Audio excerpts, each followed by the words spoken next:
નમસ્કાર મિત્રો, હું છું Ravi Kher. Talk with Ravi Kher YouTube ચેનલમાં આપનું સ્વાગત છે. કાલે અમદાવાદ બાજુ ગયો, રસ્તામાં એક હીરો મળી ગયો. કહેવાય ને કે કોલસાની ખાણની અંદર જ એક હીરો મળે, એમ બનાસકાંઠાનો એક એવો હીરો મળ્યો કે જે 10 ભાષાઓની અંદર શાયરી કરે છે. પોતે શાયર છે, શાયરની કોઈ કોલેજ નથી હોતી. આપણે એમની મુલાકાત કરશું. નમસ્કાર સર. નમસ્કાર સાહેબ, મજામાં. આપનું નામ? પરવેઝ કુરેશી નામ છે મારું, અને તખલ્લુસ મારું જે છે ઉપનામ જે કહેવાય એ પરવેઝ અમદાવાદી તરીકે. કારણ કે બાળપણ મારું અમદાવાદમાં વીત્યું છે. ત્યાં બધું શિક્ષણ ક્ષેત્રે ત્યાં સંકળાયેલો રહ્યો, અને એ સ્ટડી પૂરું કર્યા પછી હું કચ્છમાં જતો રહ્યો, અને મૂળ મારું વતન છે ડીસા ગવાડી. અને અનાયાસે સાહેબની મુલાકાત થઈ ગઈ છે, અને આ વાત નીકળી સાહિત્યિક જગતની, તો મારો પરિચય થઈ ગયો છે. તમે આપણે વાત કરી, કાલે મળ્યા, 10 ભાષાઓના તમે જાણકાર. તો સૌ પ્રથમ તો તમે પાલનપુરની બાજુમાં રહ્યો છો, તો શૂન્ય પાલનપુરી એ અમારો ગર્વ ઈલો ગુજરાત છે, ગરવી ગુજરાત છે. શૂન્ય પાલનપુરી સાહેબ એટલે એક શાયરીની જે માથામાં મુગુટ જડેલો હોય ને, એમાં ચળકતો હીરો એટલે શૂન્ય પાલનપુરી. અને હમણાં થોડા વર્ષો પહેલા પાલનપુરમાં એક એમની શ્રદ્ધાંજલિનો પ્રોગ્રામ હતો, એમને વર્ષગાંઠ હતી ગઈ, ત્યારે મેં એમના માટે એક કવિતા લખી હતી, ગઝલ લખી હતી ગુજરાતીમાં. એના મને 2 શેર યાદ આવી જાય છે સાહેબ, આપ કહો તો રજૂ કરું. શૂન્યથી સર્જન કરે છે આજ પણ, શૂન્યથી સર્જન કરે છે આજ પણ, શૂન્યની શૂન્યાવકાશી શૂન્યતા, શૂન્યની શૂન્યાવકાશી શૂન્યતા, અને શૂન્ય યાદ આવ્યા વિના રહેતો નથી, શૂન્ય યાદ આવ્યા વિના રહેતો નથી, જોઈ ગુજરાતી ગઝલની ભવ્યતા. આ 4 પંક્તિઓ મને યાદ આવી ગઈ છે. આખી ગઝલ છે, મેં એમને શ્રદ્ધાંજલિ અર્પણ કરી હતી. આપણે જે ગુજરાતી ભાષાનું સાહિત્ય ક્યાંક ને ક્યાંક લુપ્ત થતું હોય છે, ખરી વાત છે. એના વિશે તમે શું કહેવા માંગો? કોઈ પણ ભાષા જ્યારે એને બોલનારા હોય છે, એને સાચવી નથી શકતા, તો ધીરે ધીરે પછી એ અપભ્રંશ થતી જાય છે, અને પછી એ કળા રૂપે લુપ્ત થતી જાય છે. અને જ્યાં સુધી શાયરીની વાત છે, કવિતા જગતની વાત છે, તો અત્યારે ગુજરાતી ભાષા બિલકુલ ઉપેક્ષિત થઈ રહી છે. એનું કારણ છે, જે મારું અવલોકન રહ્યું છે સાહેબ, તો જે ખરા સાહિત્યકારો છે એ તો ક્યાંક ગુમનામીના ગાર અમારા ઉર્દુ ભાષામાં કહેવાય છે, કે એ ક્યાંક ધરબાયેલા પડ્યા છે, એને કોઈ પૂછતું નથી, એને કોઈ જાણતું નથી. તો આપ જેવા વિરલ કદરદાનો છે, એ વળી ક્યાંકથી ગોતી લાવે છે, અને પોતાના માધ્યમથી લોકોની સામે પ્રેઝન્ટ કરી દે છે. પણ અત્યારે આર્ટિફિશિયલ અને ડેકોરેટિવ જે શાયર છે, અમારે એમાં ઉર્દુમાં કહેવાય કે રાતોરાત બને એવું શાયર, તો એવા લોકો જે છે એ આજે શાયર તરીકે બિરદાવવામાં આવી રહ્યા છે. અને ખરા કલાકારો છે, ખરા શાયરો છે, એ આજે ઉપેક્ષિત થઈ રહ્યા છે. અને ગુજરાતી ભાષા માટે આ કપરો સમય છે. એટલે હું તો ગુજરાતી તરીકે એટલો ગર્વ અનુભવું છું કે જેમ ઝવેરચંદ મેઘાણી સાહેબે મન મોર બની થનગટ કરે છે, એ સર્જન કર્યું છે, તો એવા નજરાણા આવનારા સાહિત્યકારો મારા ગુજરાતી ભાઈઓ એવી ગુજરાતી ભાષામાં સર્જન કરે, અને આખી વિશ્વમાં આપણા ગુજરાતનો ડંકો વાગે સાહેબ, એ મારી અભિલાષા છે. ગુજરાતી ભાષાની જે શાયરી જે તમે લખી છે, એવી કોઈક શાયરી અમને સંભળાવો.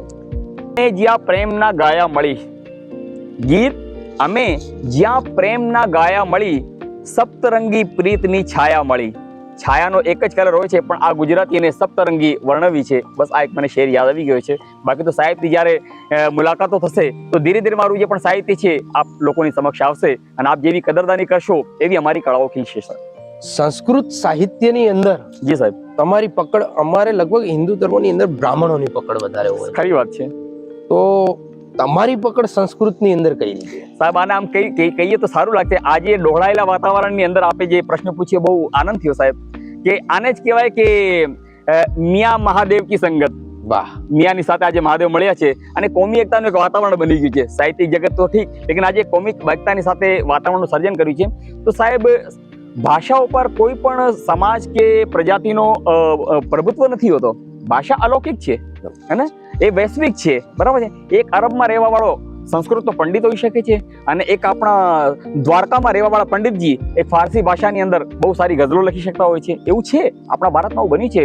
તો આજે આપણે દૂધમાં સાકરની જે ભળીને રહ્યા છીએ, એ બહુ જરૂરી છે.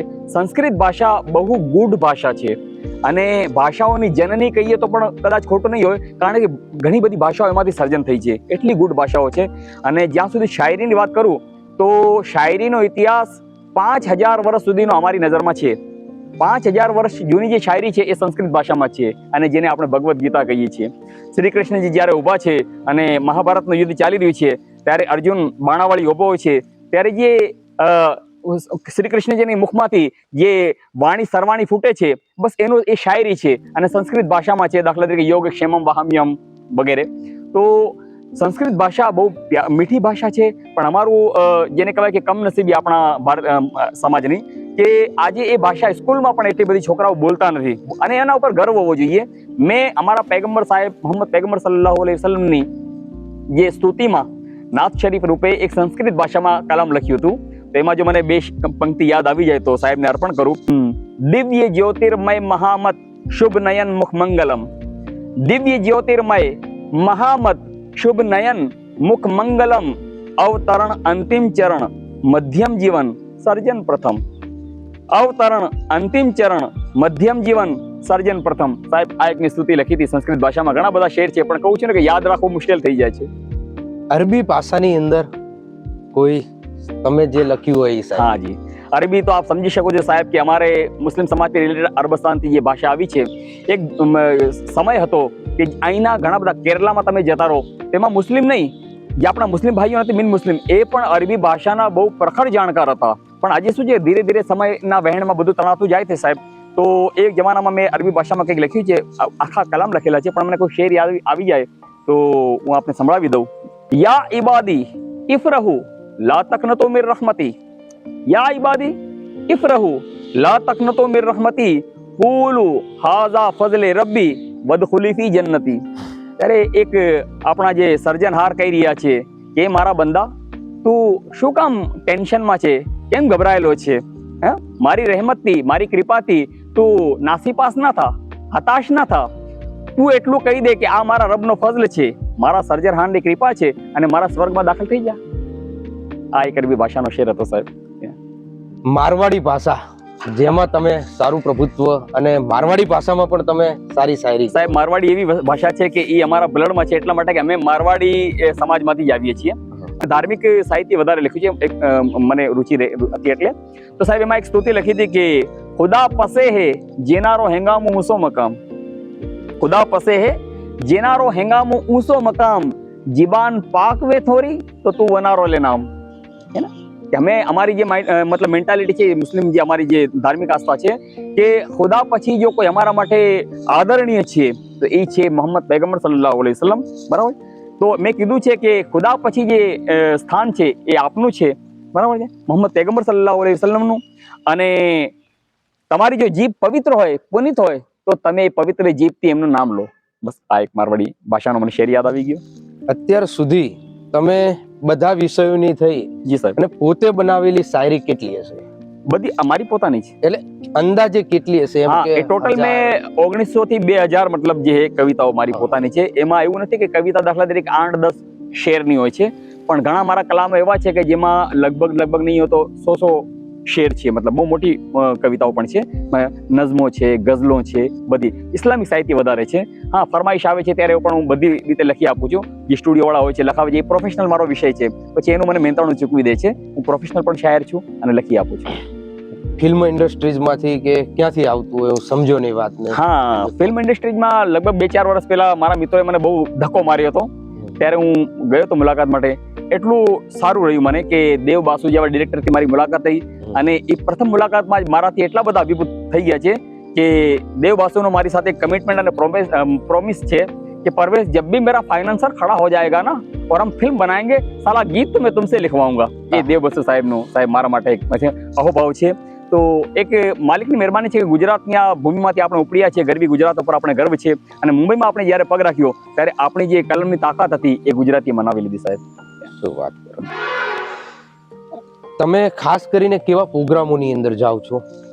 સાહેબ મને એક માનવતા સર્જિતની જે પ્રોગ્રામ હોય ને, જેમાંથી આખા સમાજનું ભલું થાય, પછી ભલે ગઝલનો પ્રોગ્રામ હોય, વક્તૃત્વનો પ્રોગ્રામ હોય, કે સેમિનાર હોય, કે સેલ હોય, પણ જ્યાં બધા કોમ્યુનિટીના લોકો ભેગા થતા હોય છે અને એ વાતાવરણ જોવાનું સાહેબ મને બહુ ગમે છે. અને એમાં હું શું યોગદાન આપી શકું એ મારી અભિલાષા અને ભાવના હોય છે. અને આજે આપણા દેશ માટે આ વાતાવરણની સાહેબ બહુ જરૂરી છે. અને એમાં એક ગુજરાતી માધ્યમ જે આપ પ્લેટફોર્મ લઈને આવ્યા છો સાહેબ, તો હું આપનાથી બહુ મતલબ આશાવાદી છું કે આપનું આ પ્લેટફોર્મ એવા કલાકારો જે ગુજરાતની માટીમાંથી અને આખા ભારતની માટીમાંથી જે આપણે સુગંધ લઈને આવે છે એ લોકોની સામે વધુમાં વધુ આવે, એટલે બીજા લોકોને પ્રોત્સાહન મળે. કળા તો કારણ કે દ્રોણાચાર્ય હતા તો એકલવ્ય આયા, હવે દ્રોણાચાર્ય જ ના રહે તો પછી એકલવ્ય ક્યાંથી લાવવા, શ્રી કૃષ્ણ જ ના રહે તો અર્જુન અને પાર્થ ક્યાંથી લાવવા. તો વસ્તુ સાહેબ એવી બની જાય છે, કળા ત્યારે જીવંત રહી શકે છે કે એના કદરદાનો ઉભા થાય, લોકોની સામે આવે અને લોકો એને સાચવે, હે ને. એમાંથી કોઈ ઉપરથી કોઈ સાચવવા નહીં આવે આસમાનમાંથી, બરાબર તો છે? સાચી. હા, તો આપણે બધા ભેગા મળીને એને સાચવીએ. આજે ગુજરાતી ભાષાની સાથે એક રીતે કહેવા જાવ તો ઓરમાયું વર્તન પણ થઈ રહ્યું છે, અને જેવી રીતે એની સાચવણી અને જાળવણી હોવી જોઈએ એ આજે થતી નથી, એટલે જ આજે શૂન્ય પાલનપુરી ઉભા થતા નથી. આ તો માલિકની મહેરબાની છે સાહેબ કે મારા જેવા ફૂટપાથ ઉપર બેસવા વાળો ગુજરાતી પણ કલમ ચલાવી જાણે છે અને કલમની તાકાતનો મતલબ જે સિક્કો અને ડંકો વગાડી શકે છે મુંબઈમાં, એ માલિકની મહેરબાની છે સાહેબ. તમને શું લાગે છે કે આજના યુગમાં, આજના સમયની અંદર જી, ગુજરાતી સાહિત્યકારો માટે, તમારા જેવા શાયરો માટે સરકારે કે કોઈ અન્ય સંસ્થાઓએ શું કરવું જોઈએ? જેટલા પણ ટ્રસ્ટો, સરકારી સંસ્થાઓ છે, NGOs છે, મને અને જે સેવાભાવી આવા લોકો છે અમારા રવિ સાહેબ જેવા, તો બસ એ લોકો ઘણા બધા વિષયોગત પ્રોગ્રામ કરતા હોય છે. બધા પ્રોગ્રામ સારા હોય છે, મિમિક્રીના હોય છે, હાસ્યના હોય છે, એ બધા જરૂરી પણ છે, પણ કળાને સાચવવા માટે પણ આ લોકોએ આગળ આવવું જોઈએ. અને કળા ક્યારે જીવંત રહે છે સાહેબ? દાખલા તરીકે એક માણસ વક્તૃત્વ આપે અને તમે એને બિરદાવો તો એની કળા ખીલશે, પણ તમે મૌન પાડી લો તો એની કલા દિલ તૂટ ગયા હે તો પછી એ કળા લુપ્ત થઈ જશે, એ નિરાશ થઈ જશે. તો કલાકારને બિરદાવો. તો આજે જ્યારે એટલા બધા પ્રોગ્રામ આપણે કરી રહ્યા છીએ, લગ્નના મેળાવડા થાય છે, આ સેમિનારો થાય છે, તો સાહેબ કળાઓનું કેમ નહીં? જે સાહેબ આજે એક ઇન્ટરવ્યુ રૂપે આ પોતાની સેવા આપી રહ્યા છે, આ જ વસ્તુ જો સ્ટેજ ઉપર થાય તો લોકોને વધુ મતલબ ઇન્ટરેસ્ટ પણ પડે અને પોતાના બાળકો પણ વિચારે કે ભાઈ મારો છોકરો પણ કાલે શૂન્ય પાલનપુરની જેમ ડંકા વગાડે ગુજરાતમાં. તો સાહેબ યાદ રાખો, માણસનું આયુષ્ય 60 વર્ષનું, પણ એને 600 વર્ષ જીવવું હોય ને તો શૂન્ય પાલનપુરી અને કે ઝવેરચંદ મેઘાણી એને બનવું પડશે. આ કળા માણસનું આયુષ્ય વધારી દે છે, જીવંત રહે. તમે પોતે વિચાર કરો કે 5000 વર્ષ થઈ ગયા છે ભગવદ્ ગીતાને, બરાબર, પણ શ્રી કૃષ્ણના શબ્દો આજે પણ કેવા છે કે અત્યારે કુરુક્ષેત્રમાંથી બોલી રહ્યા છે, હે ને. એ જોઈને આજે લોકો અર્જુનને યાદ કરી રહ્યા છે, શ્રી કૃષ્ણને યાદ કરી રહ્યા છે અને આખું મહાભારતના પાત્રોને યાદ કરી રહ્યા છે. તો એ કળા છે જે એમણે પાત્રોને જીવંત રાખે છે. તો કળાને આજે જીવંત રાખવા માટે આપણે આવા સાહેબોનો પણ યોગદાન આપીએ. હું બધાને નિવેદન કરું છું કે જેટલા પણ ટ્રસ્ટો છે, સેવાભાવી સંસ્થાઓ છે, એ આવે અને કળાને બિરદાવે, કલાકારોને બિરદાવે, એટલે કળા ખીલે અને બાકી પણ રહે, લુપ્ત ના થઈ જશે.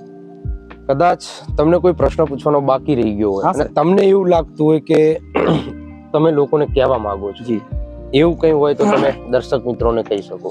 સરસ. આ એક એમનો અત્યાર સુધી જે પ્રશ્નો પૂછાય એ મગજમાંથી પૂછાયા હતા, આ દિલમાંથી પૂછાયું છે, કારણ કે એમાં એમની આત્મીયતા બહુ ઝળકી રહી છે.